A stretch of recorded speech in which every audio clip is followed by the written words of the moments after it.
미국 지질조사국 USGS의 광물상품유약 MCS 2023년 보고서에 따르면 현재 세계 전체 보크사이트 광석 매장량은 310억 톤으로 기록돼 있으며 이 중 베트남이 58억 톤으로 두 번째로 많은 매장량을 보유하고 있다. 천연자원환경부에 따르면 베트남에는 태저번의 보크사이트와 현무암의 후석 풍화에 의한 보크사이트를 포함하여 두 가지 주요 유형의 보크사이트가 있다. 보크사이트 퇴적물은 북쪽의 하장성, 까오방성, 낭손성, 박장성, 솔라성, 응해안성에 집중되어 있다. 한편 나머지 보크사이트는 꼰뚱, 당농, 남동, 북나이, 김주어, 후엔, 꽝아이의 남부 지방에 집중되어 있다. 현재 당농은 베트남에서 보크사이트 매장량이 가장 많은 지방으로 전국 매장량의 약 70% 탐사 매장량은 26억 톤으로 추정을 차지하고 있다. 이곳은 동남아시아에서 가장 큰 보크사이트 광석 매장량을 가진 지방이다. 보크사이트는 알루미늄 광석으로 전해로에서 알루미늄 재련을 위한 주요 원료인 알루미늄을 분리할 수 있다. 따라서 보크사이트는 알루미늄 산업의 장기적인 발전을 위한 훌륭한 자원이자 기초로 여겨진다. USGS는 보크사이트 광석 4톤당 2톤의 산화 알루미늄을 생산하여 1톤의 알루미늄 금속을 생산할 것으로 추정한다. 이런 비율이 1분의 4이면 베트남의 58억 톤의 보크사이트 광석이 14억 톤 이상의 알루미늄을 생산할 수 있다. 전문가들은 베트남이 알루미늄의 주요 생산국이 될 큰 잠재력을 가지고 있으며 이로 인해 베트남의 종합적인 경제 발전에 탄력을 받을 것으로 예상한다. 2020에서 2021년 동안 수년간의 과잉 공급 이후 세계는 알루미늄 산업에서 알루미늄 가격 상승, 재고 급감의 역추세를 목격했다. 특히 코로나19 대유행으로 세계가 어려운 시기를 거쳐 생산을 회복하기 시작한 가운데 수요는 늘었지만 공급은 제한적이다. 세계의 많은 지역에서 알루미늄 부족의 분명한 징후를 목격했다. 런던 우드 맥켄지의 수석 분석가 카밀 왈라즐리는 알루미늄 재고가 매우 빠른 속도로 하락하여 모든 사람들이 준비가 되지 않았기 때문에 긴장하고 있다. 라고 말했다. 이러한 상황으로 중국은 수출국에서 세계 주요 알루미늄 수입국이 되었다. 2020에서 2021년 기간 동안 세계는 알루미늄 위기에 빠졌다.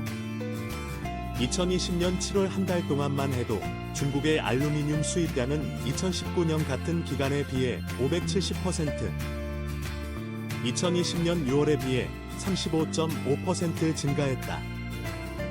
이러한 상황은 2020년 말에서 2021년까지 계속되었으며 이로 인해 미국의 고객들은 중국 업체들과 알루미늄 경쟁을 했다. 블룸버그에 따르면 당시 많은 기업과 업계 전문가들은 향후 5년 내 알루미늄 공급 부족 전망에 대비하기도 했다. 2023년에 접어들면서 알루미늄에 대한 시장 수요가 다시 안정되었다.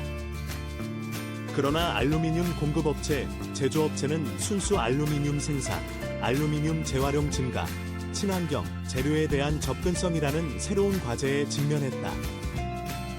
알루미늄 시장은 2021년에 1120억 달러로 평가되며 2022에서 2027년 예상 기간 동안 복합 연간 성장률 CAGR 6% 이상에 이를 것으로 예상된다.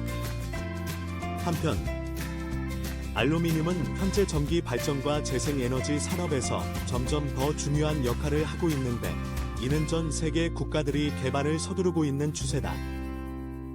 앞으로 전 세계적으로 국가 그리드 시스템에서 재생에너지 자원의 확산은 대규모 전체를 필요로 할 것이며 이는 알루미늄 합금에 대한 수요를 더욱 증가시킬 것이다. 현재 세계 재생에너지 장비의 시장 점유율 경쟁 또한 점점 치열해지고 있다. 전문가들의 일반적인 평가에 따르면 베트남의 보크사이트와 알루미늄의 매장량과 잠재력은 여전히 매우 크다고 한다. 그랜드뷰 리서치 발표된 2020에서 2027년 보크사이트 시장 분석 보고서는 베트남의 알루미늄 매장량이 10에서 12년 내에 세계의 사용 수요를 충족시킬 수 있다고 예측한다. 지난 5월 뱅킹타임즈는 구반푸 베트남 알루미늄 프로파일 협회 부회장 겸 사무총장의 말을 인용하여 베트남의 보크사이트 알루미나 산업이 최근 몇 년 동안 베트남 석탄 광물 그룹 산하의 2개의 회사가 존재하면서 겨우 10년 정도 발전했다. 베트남에서 생산되는 모든 알루미나는 수출된다. 베트남은 현재 알루미늄 재련 능력이 없어 알루미늄 업계의 기업들은 여전히 알루미늄 제품을 생산하기 위해 수입 알루미늄과 스크랩에 전적으로 의존하고 있다. 알루미늄 업계의 발전 전략에 따르면 베트남 최초의 알루미늄 재련 공장인 박농 알루미늄 공장은 연산 45만 톤 규모로 건설되고 있으며 2024년에는 난코 알루미늄 공장의 알루미나를 이용한 알루미늄 1차분을 생산할 것으로 예상된다. 베트남 알루미늄 프로필 협회에 따르면 베트남은 아시아 태평양 지역에 위치해 있으며 중국, 인도, 일본 등의 국가에서 점점 더 많은 소비 때문에 향후 5년 이내에 가장 빠르게 성장할 것으로 예상된다. 구반푸시는 2023년 베트남 알루미늄 산업의 성장률이 7%에 이를 것으로 전망했다. 주요 알루미늄 제품은 인곳 알루미늄, 빌렛 알루미늄, 알루미늄 프로필 및 산업용 알루미늄이다. 알루미늄 프로필은 건설 산업을 중심으로 시장을 지배할 것으로 예상된다. 게다가 베트남은 아시아에서 네 번째 성장 건설 시장으로 인프라와 주택 분야에서 큰 목표를 가지고 있기 때문에 건설 시점은 다음 시기의 산업 발전의 원동력이다.